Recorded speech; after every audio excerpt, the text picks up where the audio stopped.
Hello friends, welcome back to the channel Ambition Learning Platform. Friends, आज इस video में हम क्लास 9 केमिस्ट्री का chapter is matter around us pure की NCERT exercise solution को करेंगे, जिसमें मैंने पार्ट 1 ऑलरेडी अपलोड कर दिया है और ये आपका पार्ट 2 है।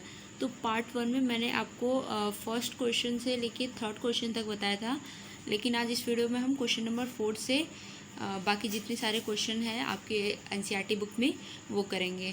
तो चलिए शुरू करते हैं। तो अब हम यहाँ पे क्वेश्चन नंबर 4 को करेंगे। तो क्वेश्चन नंबर 4 है आपका explain the following with example.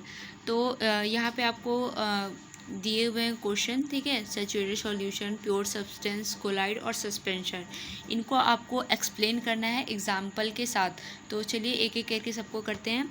तो पहला है आपका सैचुरेटेड सॉल्यूशन। तो सैचुरेटेड सॉल्यूशन क्या होता है वो बताना है आपको और उसका एग्जांपल बताना है।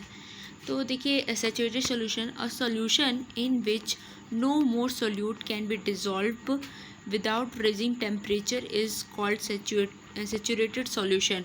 तो कह रहा है कि एक ऐसा सॉल्यूशन जिसमें और भी सॉल्यूट को हम न डिजॉल्व कर पाएँ, ठीक है, विदाउट रेजिंग टेम्परेचर, उसको बोलते हैं सैचुरेटेड सॉल्यूशन, ठीक है।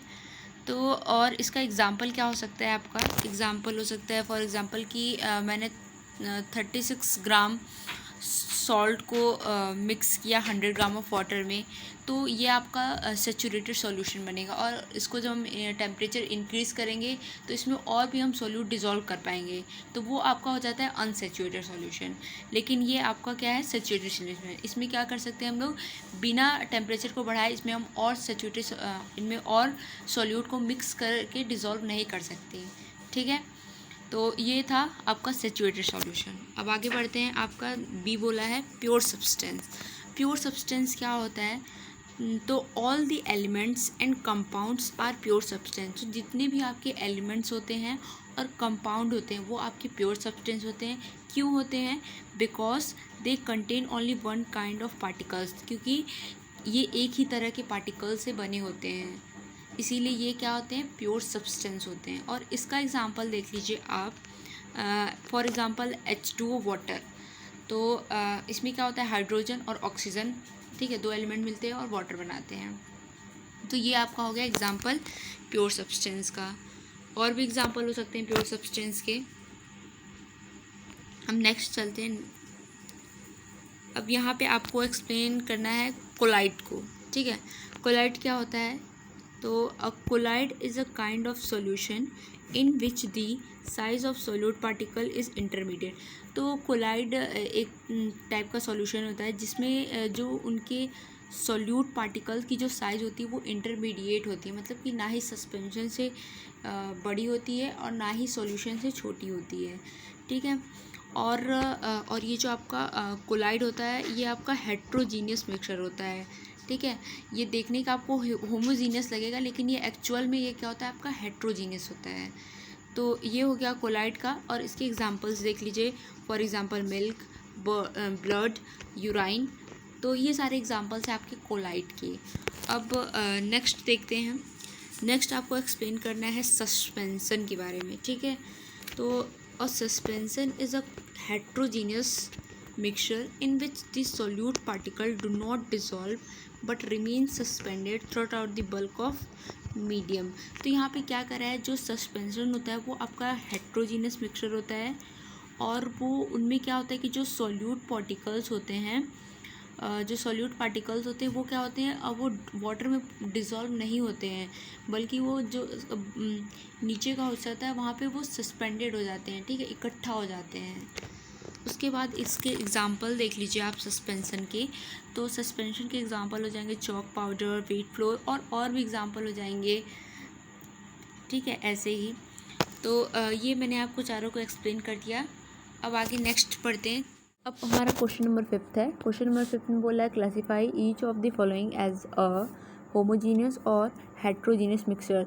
तो यहाँ पे आपको कुछ मिक्सचर्स दिए गए हैं और आपको बताना है कि इनमें से कौन सा आपका होमोजीनियस है और कौन सा हेट्रोजीनियस है। तो देखिए, इसमें आपका होमोजीनियस मिक्सचर क्या है पहले, ठीक है, सेपरेट कर लेते हैं होमोजीनियस मिक्सचर को और उसके बाद हेट्रोजीनियस मिक्सचर को देखेंगे। तो होमोजीनियस मिक्सर में आपका पहले आ जाएगा सोडा वाटर, ठीक है। सोडा वाटर आपका क्या होता है, होमोजीनियस मिक्सचर होता है। मैंने आपको पिछली वीडियोस में बताया भी है कि सोडा वाटर क्या होता है, आपका होमोजीनियस मिक्सचर का एग्जांपल है, ठीक है। उसके बाद नेक्स्ट आता है आपका विनीगर। तो विनीगर जो है वो भी आपका होमोजीनियस मिक्सचर होता है। और उसके बाद आपका दिया है फ़िल्टर टी, और जो फ़िल्टर टी होती है वो भी आपकी होमोजीनियस मिक्सचर होता है, क्योंकि वो जो हम टी रहता है वो क्या होता है, पूरी तरह मिक्स होता है, उसमें सारी चीज़ें मिक्सअप होती हैं ना, उनको हम वापस तो रिटर्न ला नहीं सकते ना, तो वो क्या हो जाएगा, आपका होमोजीनियस होता है, उनको हम सेपरेट नहीं कर सकते। उसके बाद एयर, तो एयर तो आपने पढ़ा है कि एयर क्या होता है, वो एक होमोजीनियस मिक्सचर होता है, ठीक है। अब आपको हेट्रोजीनियस मिक्सर बता देते हैं। तो इनमें से केवल 2 ही आपके हेट्रोजीनियस मिक्सर थे, बाकी सारे आपके होमोजीनियस मिक्सर थे। तो हेट्रोजीनियस मिक्सचर में आपका आ जाएगा वुड, ठीक है। वुड क्या हो जाएगा, आपका हेट्रोजीनियस मिक्सचर हो जाएगा, वो किसी चीज़ में आप मिक्स करोगे तो वो डिज़ोल्व नहीं होगा। और उसके बाद सॉइल, और सॉइल को भी जब हम वाटर के अंदर डिज़ोल्व करेंगे तो वो उसमें मिक्स नहीं होगा, वो क्या हो जाएगा, नीचे जाके सस्पेंडेड हो जाएगा।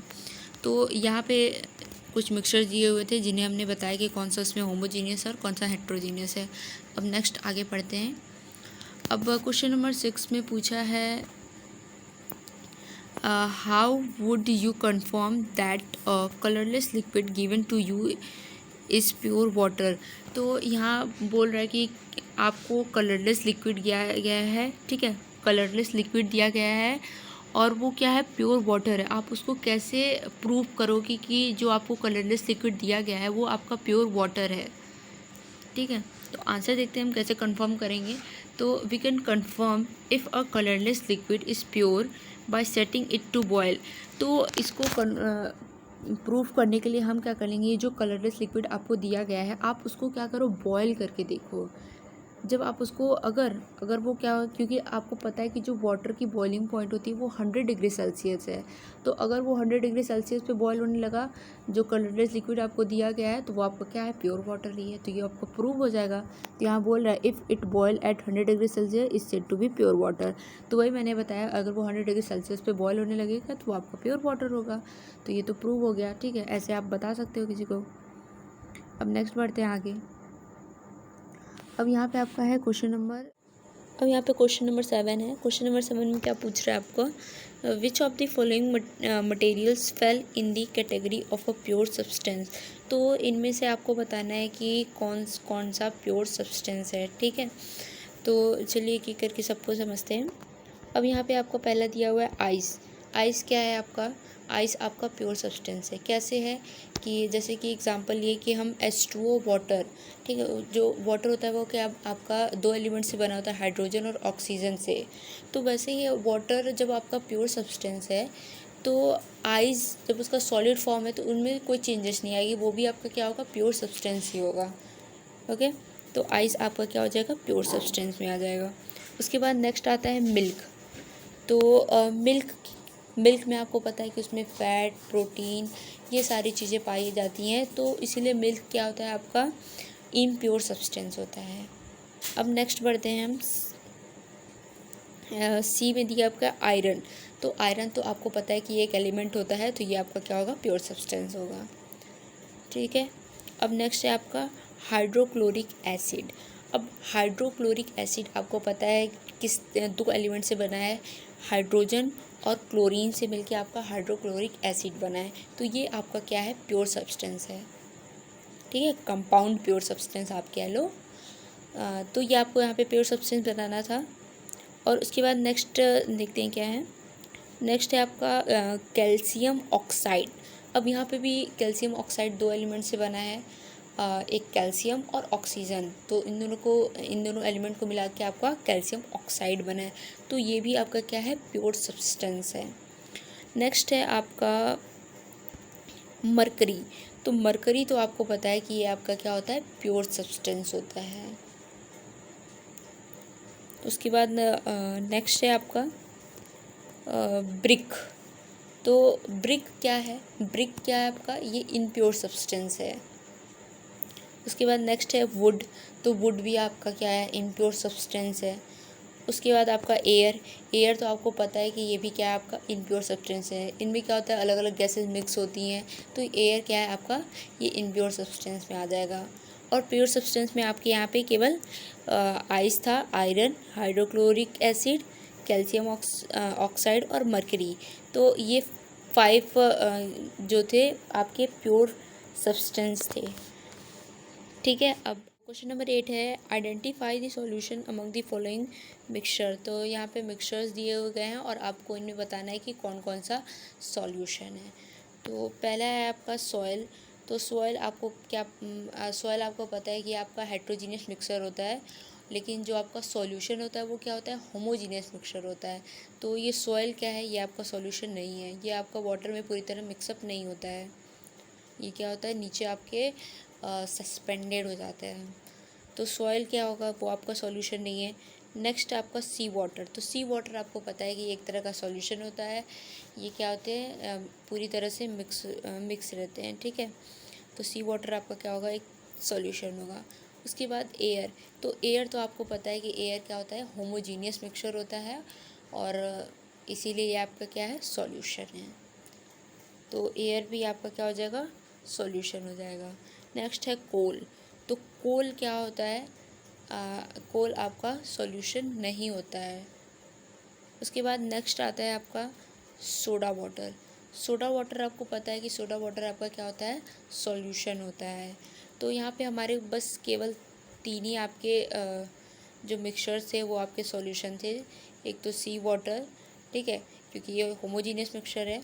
एयर, एयर भी आपको पता है होमोजीनियस मिक्सचर है, और सोडा वाटर भी है होमोजीनियस मिक्सचर है। तो ये 3 थे आपके सॉल्यूशंस।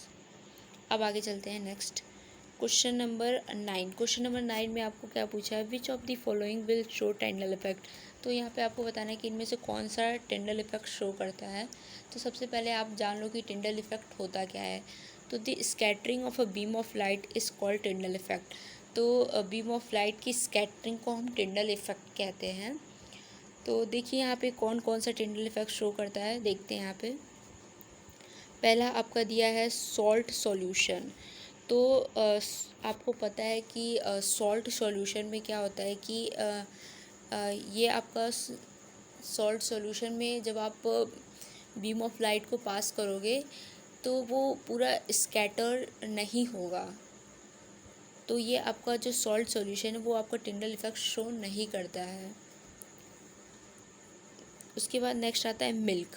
अब मिल्क मैंने आपको बताया था कि ये एग्जांपल होता है कोलाइडल सॉल्यूशन का, और जो कोलाइडल सॉल्यूशन होते हैं वो क्या करते हैं, टिंडल इफेक्ट शो करते हैं। तो यहाँ तो इसको आपको देखने से ही पता चल गया, मिल्क जो आपका क्या है, टिंडल इफेक्ट शो करता है, लेकिन सॉल्ट सॉल्यूशन आपका टिंडल इफेक्ट नहीं शो करता है। उसके बाद क्योंकि जो आपका सॉल्ट सॉल्यूशन होता है उसके जो पार्टिकल होते हैं सॉल्ट के बहुत ही ज़्यादा छोटे होते हैं, तो इसकी वजह से क्या होता है कि इसमें हमें बीम ऑफ लाइट नहीं दिखाई देती है। उसके बाद आता है थर्ड आपका कॉपर सल्फेट सॉल्यूशन। तो आपका कॉपर सल्फेट सॉल्यूशन में भी आपका टिंडल इफेक्ट शो नहीं होता है, क्योंकि इसके भी पार्टिकल क्या होते हैं, छोटे होते हैं। ठीक है, तो ये भी आपके टिंडल इफेक्ट नहीं शो करते हैं। नेक्स्ट आता है आपका स्टार्च सॉल्यूशन। तो जो स्टार्च सॉल्यूशन होता है वो आपका टिंडल इफेक्ट शो करता है। ठीक है, तो यहाँ पे केवल मिल्क और जो स्टार्च सॉल्यूशन था यही दो थे जो आपके टिंडल इफेक्ट शो करेंगे। आप इसको एक्टिविटी भी करके देख लीजिएगा, आपको मिल्क और स्टार्च सॉल्यूशन में आपको टिंडल इफेक्ट होता हुआ दिखाई देगा। ठीक है, लेकिन आपका जो सॉल्ट सॉल्यूशन है और कॉपर सल्फेट सॉल्यूशन है वो आपको उसमें आपको टिंडल इफेक्ट देखने को नहीं मिलेगा, क्योंकि वो पूरी तरह मिक्सअप होते हैं और उसके पार्टिकल भी छोटे होते हैं। अब नेक्स्ट आगे चलते हैं क्वेश्चन नंबर 10 पे। क्वेश्चन नंबर 10 में पूछा है classify the following into elements, compounds and mixture. तो यहाँ पे आपको बताना है कि इनमें से कौन सा एलिमेंट है, कौन सा कंपाउंड है और कौन सा मिक्सचर है। तो यहाँ पे देखते हैं। तो सबसे पहले आता है सोडियम। तो सोडियम आपको पता है कि सोडियम क्या होता है, आपका एलिमेंट होता है। उसके बाद नेक्स्ट आपका दिया है सॉइल। तो सॉइल आपको क्या आता है, वो तो आपका हेट्रोजीनियस मिक्सचर होता है। तो ये आपका क्या है, मिक्सचर है। नेक्स्ट है आपका, ठीक है, ये हो गया आपका मिक्सचर। और उसके बाद आपका होता है शुगर सॉल्यूशन। तो शुगर सॉल्यूशन भी आपका क्या होता है, एक तरह का मिक्सचर ही होता है। तो आपका शुगर सॉल्यूशन भी क्या होगा, यहाँ पे मिक्सचर है। उसके बाद नेक्स्ट आता है आपका सिल्वर। तो सिल्वर आपको पता है कि ये आपका एक तरह का क्या होता है, एलिमेंट होता है। तो यहाँ पे क्या आता है, सोडियम आपका एलिमेंट है, सिल्वर एलिमेंट है, और जो शुगर और सॉइल है वो आपकी क्या है, मिक्सचर है। उसके बाद नेक्स्ट आता है आपका कैल्शियम, कैल्शियम कार्बोनेट। तो जो आपका कैल्शियम कार्बोनेट है वो आपका क्या है, वो आपका कंपाउंड है। इसमें आपके 2 एलिमेंट हैं, ठीक है, 2 एलिमेंट से मिलके ये बना है आपका कैल्शियम कार्बोनेट, इसलिए आपका ये क्या है, कंपाउंड है। और जो एक एलिमेंट होगा वो आपका एलिमेंट होगा। और जिनमें 2 एलिमेंट होते हैं, आपको पता है कि 2 एलिमेंट मिलते हैं तब हमारा कंपाउंड बनता है। उसके बाद नेक्स्ट है आपका टीन। तो टीन आपका क्या है, एलिमेंट है।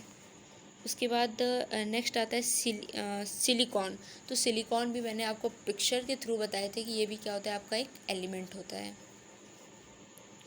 उसके बाद नेक्स्ट आता है आपका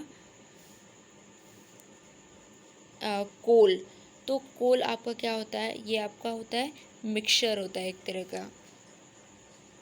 उसके बाद नेक्स्ट आता है एयर। तो एयर भी आपको पता है कि एक तरह का होमोजीनियस मिक्सचर होता है। उसके बाद नेक्स्ट आता है आपका सोप। तो जो सोप होता है वो भी आपका क्या होता है, मिक्सचर ही होता है। नेक्स्ट आता है आपका मीथेन। तो मीथेन आपका क्या होता है, ये आपका कंपाउंड होता है, ठीक है, ये 2 एलिमेंट से मिलके आपका मीथेन बना है, इसीलिए ये आपका क्या है, कंपाउंड है। उसके बाद नेक्स्ट आता है कार्बन डाइऑक्साइड। तो कार्बन डाइऑक्साइड आपका क्या है, ये भी आपका क्या है, कंपाउंड है, ये भी 2 एलिमेंट से मिलके बना है ना, इसीलिए अभी आपका क्या, कंपाउंड है। उसके बाद आपका ब्लड। तो ब्लड जैसे कि ब्लड आपका मिक्सचर होता है, ठीक है, ब्लड में भी अलग अलग तरह के टाइप्स के ब्लड पाए जाते हैं ना, WBC RBC ये सारी चीज़ें होती हैं। तो ब्लड भी क्या आपका मिक्सचर है। तो यहाँ पे वही आपको बताना था कि एलिमेंट क्या है, कंपाउंड क्या है, मिक्सचर क्या है। तो एलिमेंट आपको पता है जिनमें एक एलिमेंट है, और कंपाउंड में क्या होगा कि 2 एलिमेंट्स होंगे, और मिक्सचर तो आपको पता ही है, ठीक है। तो ये था। अब यहाँ पे हमारा क्वेश्चन नंबर 11 है। क्वेश्चन नंबर 11 में क्या पूछ रहा है, which of the following are chemical change. तो इनमें से हमें बताना है कि कौन सा आपका केमिकल चेंज है, ठीक है। तो फर्स्ट आपका ए वाला है, ग्रोथ ऑफ अ प्लांट। तो प्लांट की ग्रोथ आपकी क्या है, केमिकल चेंज है, क्योंकि उसमें फोटोसिंथेटिक और भी उसमें केमिकल रिएक्शंस हो रहे हैं। तो ये आपका क्या है, ये आपका केमिकल चेंज है। उसके बाद आता है आपका नेक्स्ट आता है आपका रस्टिंग ऑफ आयरन। तो आपको पता है रस्टिंग ऑफ आयरन से आपका आयरन ऑक्साइड बन जाता है। तो आपकी यहाँ पे केमिकल चेंज हुआ, ठीक है, यहाँ पे एक नई चीज़ की फॉर्मेशन हुई आयरन ऑक्साइड की। जैसे ग्रोथ ऑफ प्लांट में क्या हो रहा था, फोटोसिंथेसिस और ये सारे रिएक्शंस हो रहे थे, वैसे यहाँ पे क्या हो रहा है कि रस्टिंग ऑफ आयरन से आपको एक नई चीज़ मिल रही है, आयरन ऑक्साइड। तो इसीलिए ये दोनों क्या है, केमिकल चेंज ही हैं, ठीक है। तो फर्स्ट सेकंड आपका केमिकल चेंज है। सी वाला है आपका mixing of iron filings and sand. तो आपको सैंड और आयरन फाइलिंग्स की मिक्सिंग दी हुई है, और ये आपको बताना है कि फिजिकल है या केमिकल है। तो ये आपकी फ़िजिकल चेंज है। क्यों फ़िजिकल चेंज है, क्योंकि हम इसको ईज़िली अलग कर सकते हैं। क्या करेंगे कि जब हम इसको मैग्नेट लेंगे और सारे आयरन फाइलिंग्स को अलग कर देंगे, तो इसमें कोई तो केमिकल रिएक्शन नहीं हुआ, ना ही किसी नए प्रोडक्ट की फॉर्मेशन हुई। तो ये आपका क्या है, फिजिकल चेंज है। अब उसके बाद नेक्स्ट आता है आपका कुकिंग ऑफ अ फूड। तो अगर यहाँ पे जैसे कि आपने खाना बनाया, तो एक बार आपने खाना बना लिया तो अब उसको वापस से चेंज तो नहीं कर सकते ना। जैसे आपने रोटी बनाई, अब रोटी से उसको वापस आटे में तो चेंज नहीं कर सकते ना। तो ये आपका क्या है, केमिकल चेंज है, जो अगर आपने एक बार खाना बना लिया तो खाना बना लिया, ठीक है। उसके बाद नेक्स्ट है आपका डाइजेशन ऑफ फूड। तो वही यहाँ पे भी क्या है कि अगर एक बार खाना डाइजेस्ट हो गया है तो अब दोबारा तो उसको निकालोगे नहीं ना आप, तो ये आपका क्या है, आपका केमिकल चेंज है, ठीक है। और उसके बाद नेक्स्ट है आपका फ्रीजिंग ऑफ वाटर। तो यहाँ पे जैसे फ्रीजिंग ऑफ वाटर क्या है, आपका फिजिकल चेंज है। क्यों? क्योंकि जब वाटर को हम ठंडा या आइस की फॉर्म में हो, चाहे गैसीय स्टेट में फॉर्म में हो, है तो वो वाटर ही, कोई नई चीज़ की फॉर्मेशन नहीं हुई, इसीलिए ये आपका फिजिकल चेंज होगा। उसके बाद नेक्स्ट आता है बर्निंग ऑफ अ कैंडल। तो बर्निंग ऑफ कैंडल आपका क्या होता है कि ये आपका फिजिकल चेंज भी होता है और केमिकल चेंज भी होता है, क्योंकि जो कैंडल होता है उसका जो नीचे वाला पार्ट होता है वैक्स, ठीक है। तो नीचे वाला जो वैक्स होता है वो आपका, अगर वो जैसे कि जैसे जैसे कैंडल जलता है ना, तो वो वैक्स क्या होता है नीचे इकट्ठा होते जाता है, और जब वो क्या होता है वापस से वो क्या होता है वैक्स ही बन जाता है, ठीक है। वो वापस से आपको ठंडा होता है तो वो आपको उसी फॉर्म में मिल जाता है जिस फॉर्म में आपका कैंडल था, ठीक है।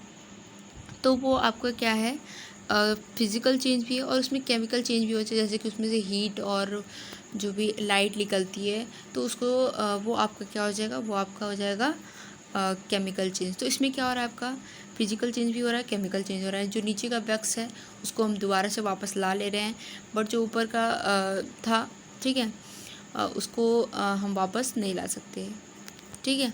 तो बर्निंग ऑफ कैंडल में आपका दोनों चीज़ होता है, फिजिकल भी होता है और केमिकल चेंज भी होता है। तो ये था आपका एनसीईआरटी सॉल्यूशन का क्वेश्चन नंबर 11, लास्ट क्वेश्चन था। तो अब हम नेक्स्ट वीडियो में नेक्स्ट चैप्टर को स्टार्ट करेंगे। तब तक के लिए थैंक यू सो मच।